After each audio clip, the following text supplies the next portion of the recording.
Сәлеметсіздер ме оқушылар? Бүгін қазанның 12-сі жаңа тақырыбымыз желіде тілдесу.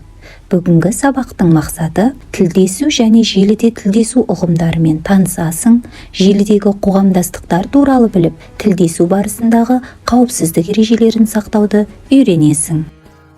Ой қозғау тапсырмасы. Сұрақтарға жауап берейік. Адамдардың бір-бірімен тілдесуінің маңызы қандай? Екінші сұрақ, интернет желісінде тілдесудің пайдалы жағы мен зиянды жағы туралы не айтуға болады? Күнделікті өмірде тілдесудің және қарым-қатынас жасаудың маңызы өте зор.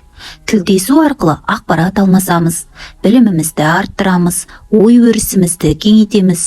Желінің дамығаны соншалық, қазір тілдесу электрондық байланыс арқылы жүзеге асуда.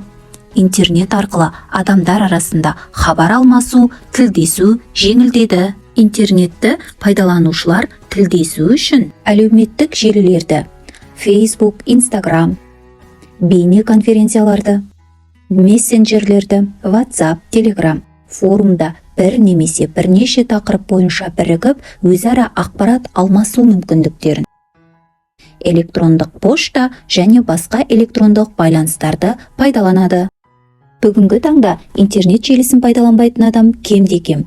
Интернет желісін пайдаланушылар әртүрлі интернет қоғамдастығына мүше бола алады. Интернет қоғамдастығы желінің пікірлері мен ойлары ортақ қатысушылары. Білім алу үшін интернетті дұрыс пайдалансақ, ол ақпараттың сарқылмас көзі. Интернетте жұмыс істеудің пайдасымен қатар зияны да бар. Себебі онда пиғылы нашар пайдаланушылар да кездеседі. Интернетте тілдескен кезде қауіпсіздік шараларын ұмытпаған жөн. Интернет желісінде кездесетін негізгі қауіптер: пиғылы нашар адамдардың ықпалына түсу, желідегі зиянкес вирустық программалардың компьютерге қауіп төндіруі, пайдаланушыға әлеуметтік желіде хабарлама түрінде тіл тигізу. Интернет желісін қауіпсіз пайдалану ережелері.